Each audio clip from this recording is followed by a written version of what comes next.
Good afternoon, everybody, and welcome back to the Day After Podcast and the season finale of our sub-show, Too Many Kubricks, where we watch and review every Stanley Kubrick film in chronological order. Mike is here, as always. Hi, everybody! And on this episode, we've rounded out our fantastic little journey here with a watching of 1999's Eyes Wide Shut, directed by Stanley Kubrick. We did it! And starring our friends Tom Cruise and Nicole Kidman, among others.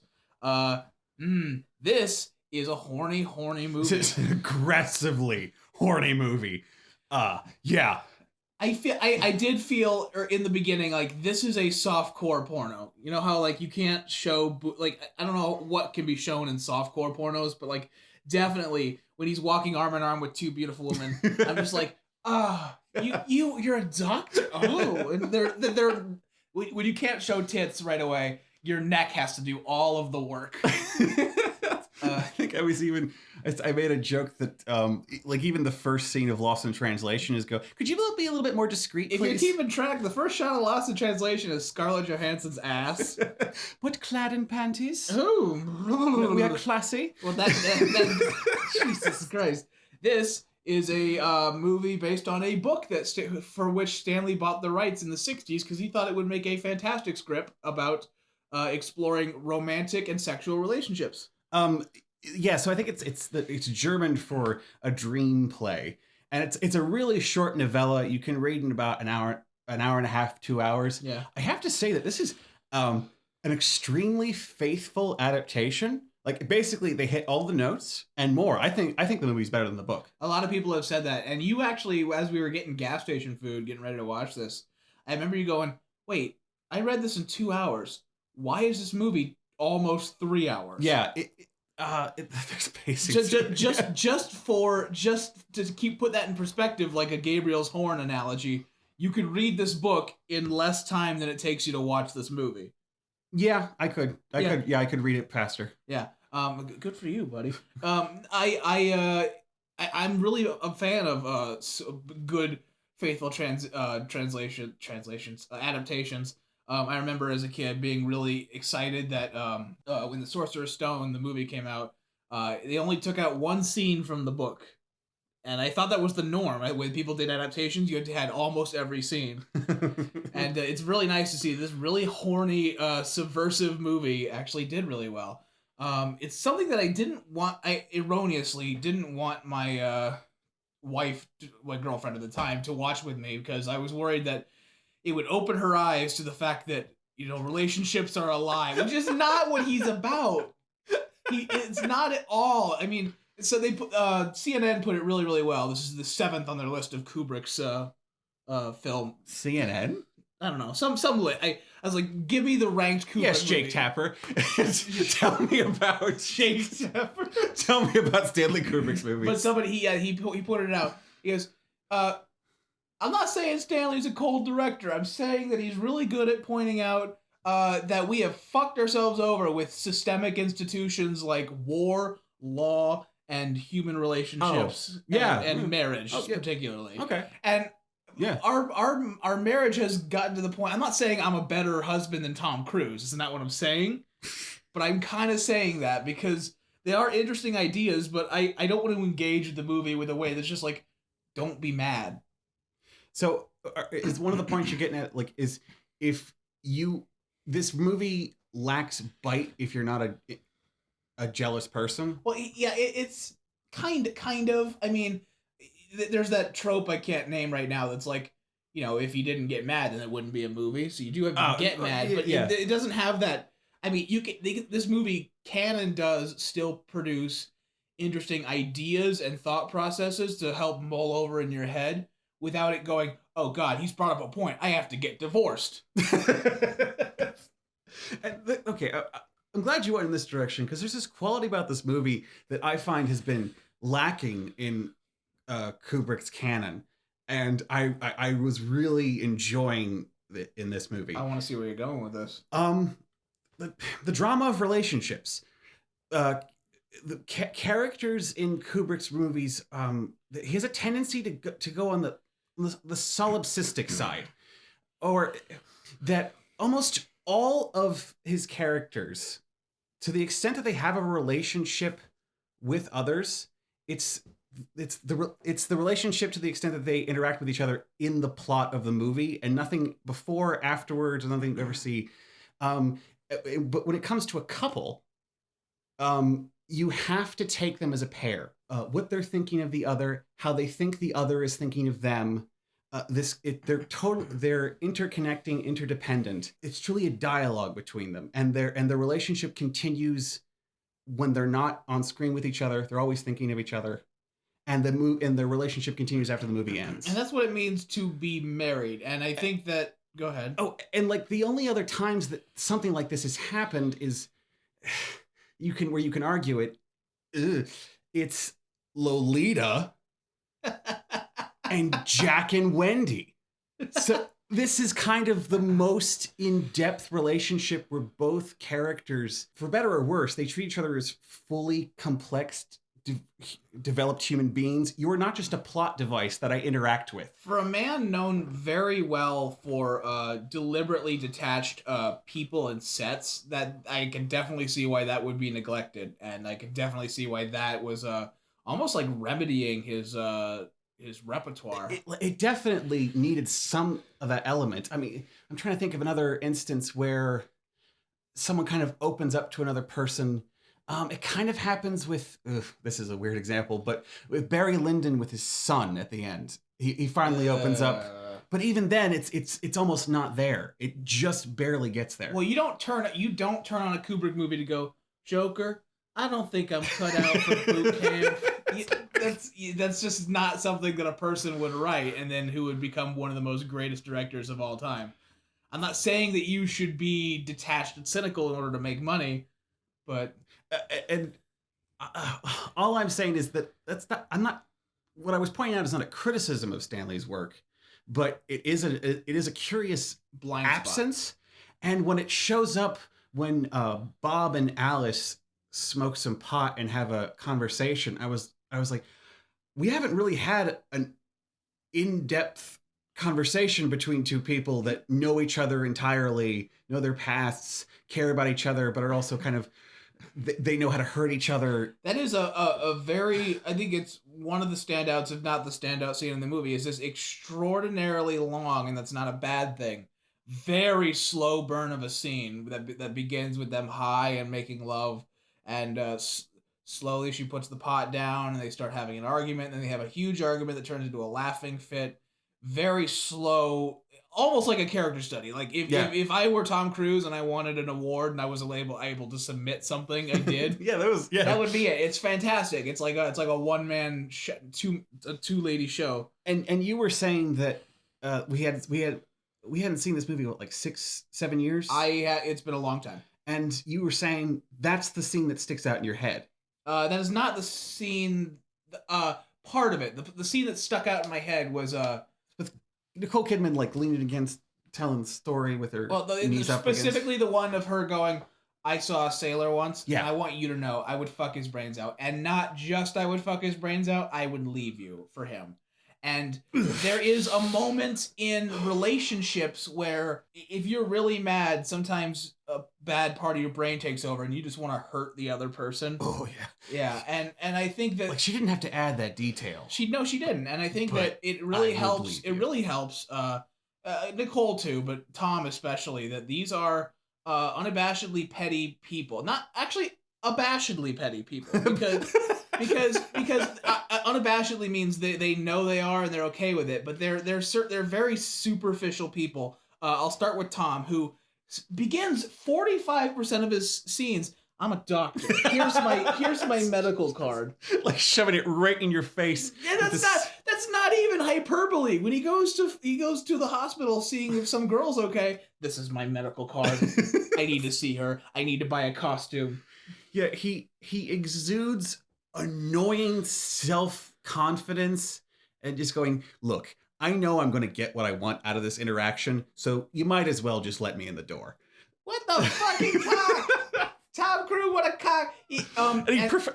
To Cruise's praise, I mean, the character's a cock. He plays that role well. He's very good, yes. And his dilemma in this movie is, my wife legitimately dreams about having sex with other men. I'm pissed at her. Therefore, let me go fuck other women. My wife has frequent dreams where I'm an asshole in her dreams, and I never am mad about that. What kind of a, and that does get in the way because as I touched on earlier, Tom Cruise, the solution's easy. Just don't get mad. But well, yeah. Yeah, but like I have a healthy functioning relationship, and you need to have these really multi-million-dollar orgies. This it's about feelings. Even though you heavily misinterpret, like you don't act correctly on your feelings, doesn't make it not interesting to talk about.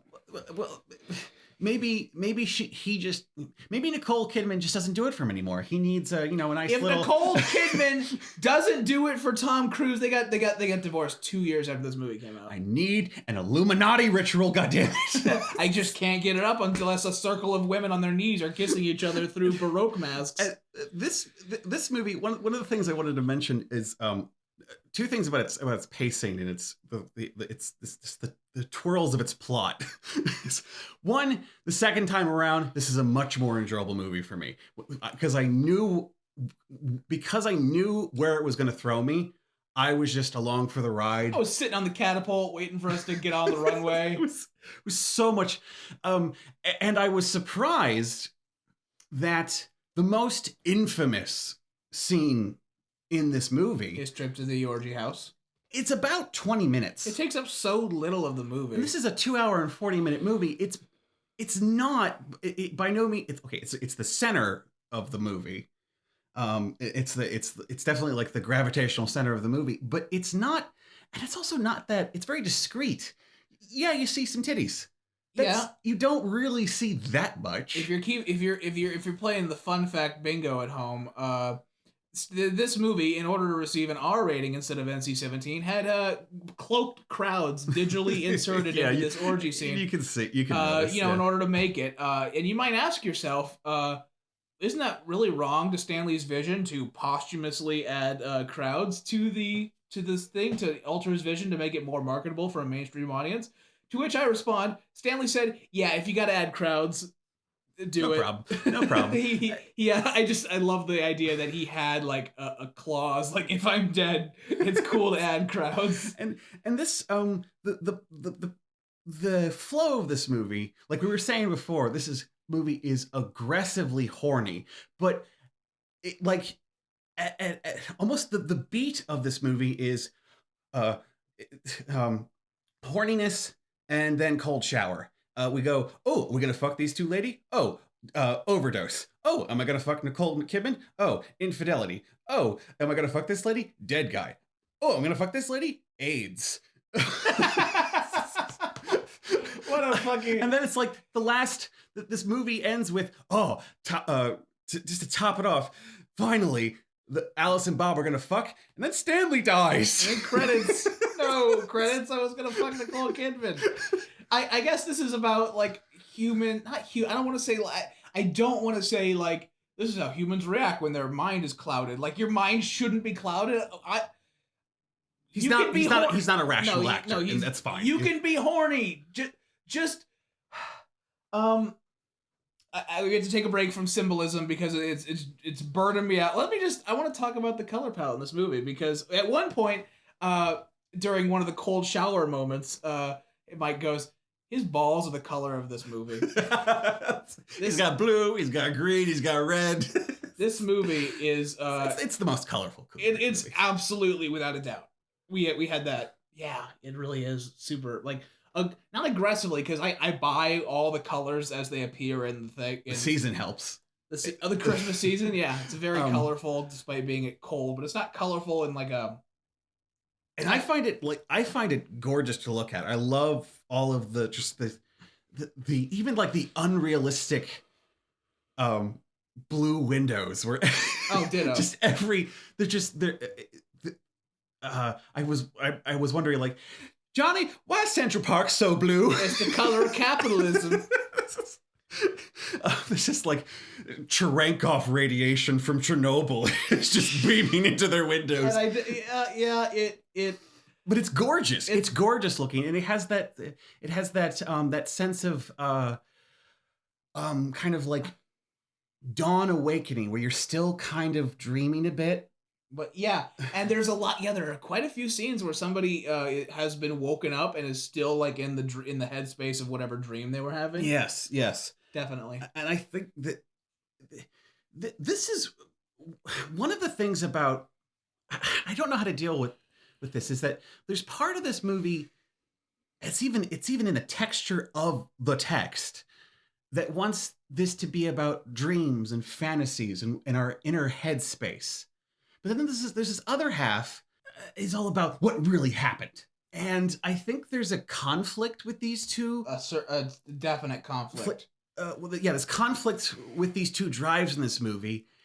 And for me, I think it kind of falters at that explanation scene around the billiard table. All right, it's a good to talk about this because this is I'm just gonna talk about it. I don't have a thesis.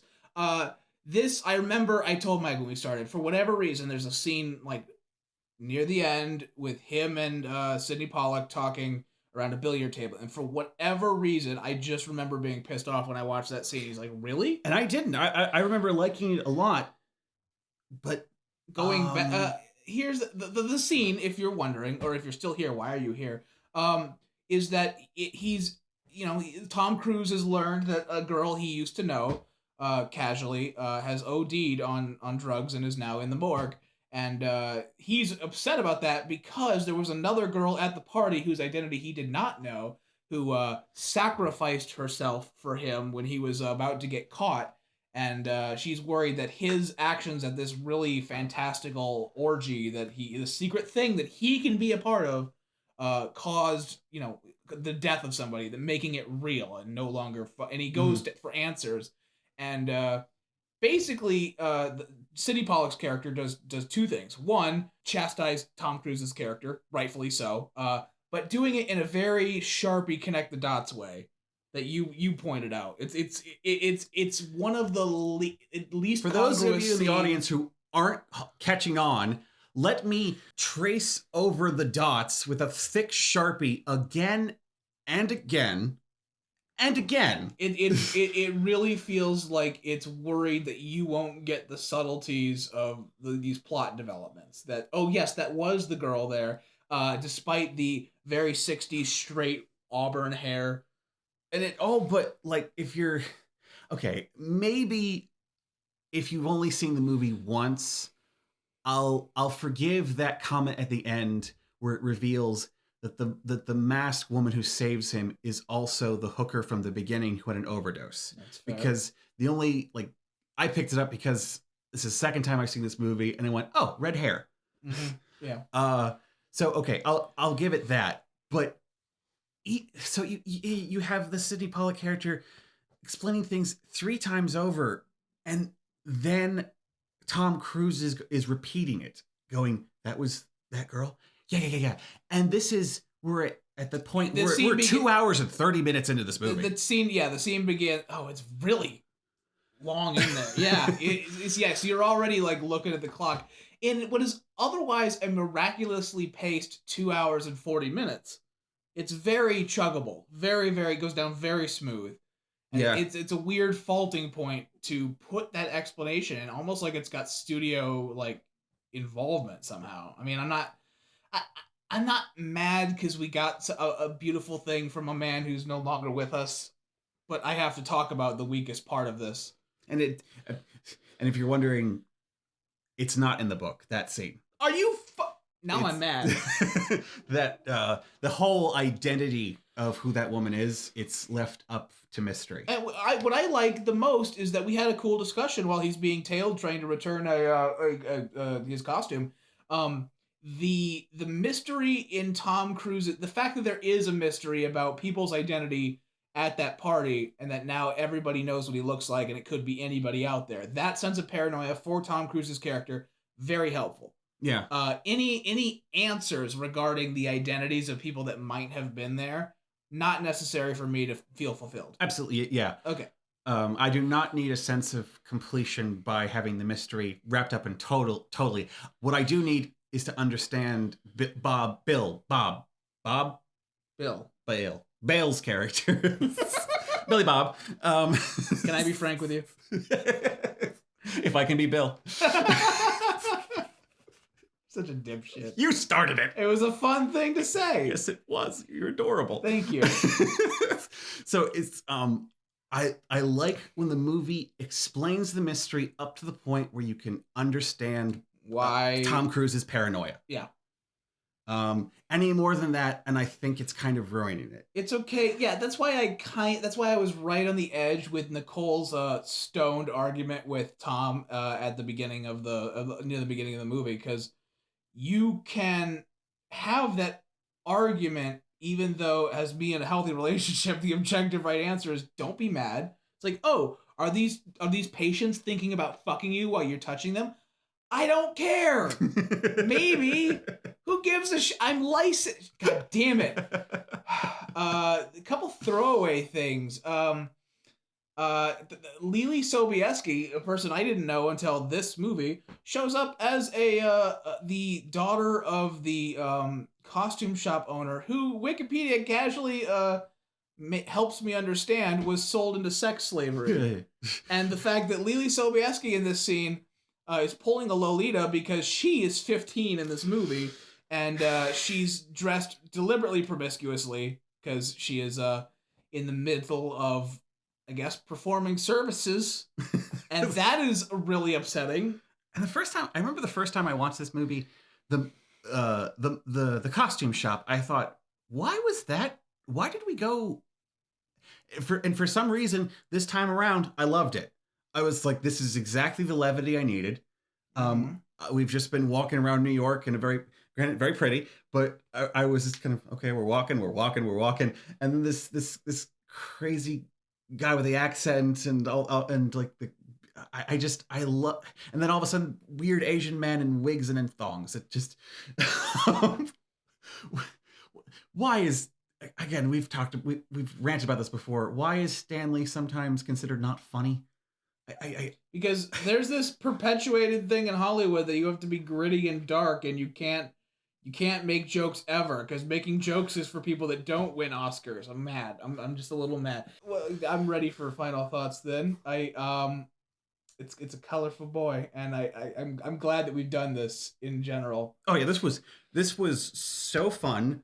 Thank you for taking me on this ride. Yeah, we have we won't spoil our next couple of series, but we've been workshopping some fun stuff. It won't be quite the fun ride as Stanley. We're tackling somebody we don't have a lot of as much experience. Well, yeah. So we're going on a ride that's a bit more of a blind journey for us. We can't make a rest stop and say, here's The Shining, here's grab a cup of coffee, here's Full Metal Jacket, here's a gun.